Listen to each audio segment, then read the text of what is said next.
Tai važiuojam toliau. Mano projektas Svajonių darbas, kaip jau ir sakiau, yra susijęs su kelionėmis, su kultūra, su bendravimu, kasdienė komunikacija, su vertimu ir žinoma su internetinė erdvė, be kurios dabar būtų jau sunku apsieiti. Tai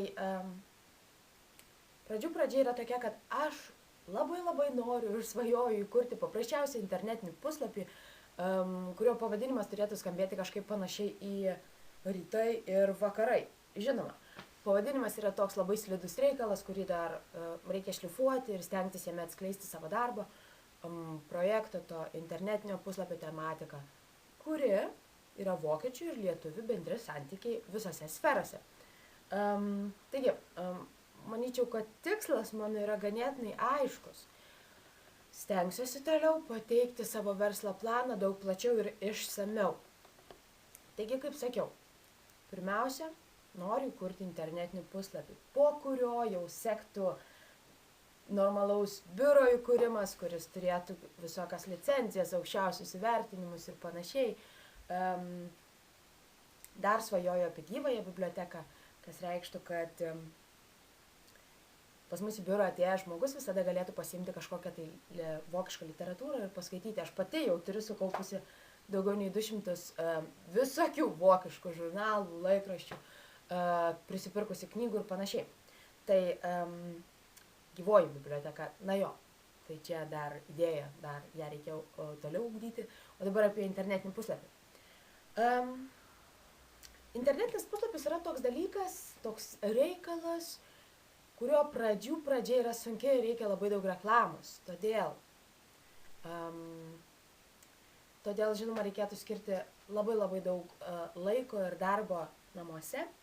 Taip pat aš turiu kolegės, kurios taip pat studijuoja vokiečių kalbą ir kultūrą ir pastebėjau, kad jos turi tokių ganėtinai gerų idėjų ir irgi tokių ganėtinai gerų draugų kaip ir aš, ganėtinai gerų pažinčių, kad puslapį būtų galima, aš taip manau, lengvai išplėsti, taigi padaryti jo reklamą. Žodžiu, tai kaip sakant, idėja internetinis puslapis, pirmuosius darbuotojus jau, arba sakykime, draugės, savo kolegės jau turėčiau. Dabar tai reikia toliau vystyti tą puslapio idėją. Tai, ką aš jame matau? Aš matau puslapį, kuriame yra pirmiausia pristatomi mano tikslai, o jie yra labai paprasti. Tai supažindinti Lietuvos žmonės ir atvirkščiai vakariečius, o ypatingai Vokietiją su Lietuva, pateikti šių abiejų šalių kultūrą, skirtumus, visokius aprašymus apie šventes, dar kažkas, tai supažindinti vakariečių su mūsų kultūra. Tikrai, aš manau, kad tai yra vienas iš svarbiausių tikslų, nes tikrai dažnai būnu Vokietijoje, atvažiuoju čia ir sutinki savo gyvenime vis naujų žmonių ir jie vis tavęs klausia, ar tu esi iš Rusijos. Tai norėčiau, kad vakariečiai, ypatingai vokiečiai, žinotų, kur yra ta Lietuva ir kad mes jau tikrai ilgą laiką nepriklausom tai Rusijai ir gana jau starais su Rusija. Taigi, tolesni mano tikslai tai yra kurti jaunimo mainų programas, galimybės moksleiviams, taip pat studentams, išvažiuoti, atlikti praktikas Vokietijoje. Noriu taip pat organizuoti keliones po Vokietiją ir tuo pačiu keliones po Lietuvą. Svajoju rengti gidų kursus, svajoju rengti kalbų kursus, teikti profesionalias vertimo paslaugas, bendradarbiauti su universitetais ir jaunimo organizacijomis tiek Lietuvoje, tiek Vokietijoje.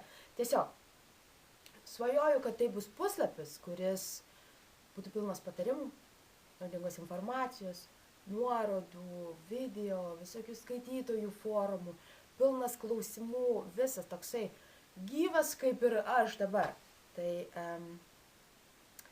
žinoma, internetinis puslapis, kaip ir sakiau, jau yra tik tai pradžia. Toliau reikia augti ir reikia stengtis, reikia dirbti ir reikia pradėti nuo dabar. Todėl aš tikrai esu dėkinga VDU karjeros centrui už tokią galimybę, kad galima bandyti įgyvendinti savo svajonės, nes pagaliau prisėdau ir sugalvojau, ko aš noriu, kad ne tik šiaip sau dirbti kažkur Vokietijoje, bet iš tikrųjų noriu Vokietiją pažindinti su Lietuva. Taigi, mano tikslas nėra Lietuvoje įkurti Vokietiją, bet Vokietiją pažindinti su Lietuva. Tai tiek tikriausiai bus apie mano internetinį puslapį.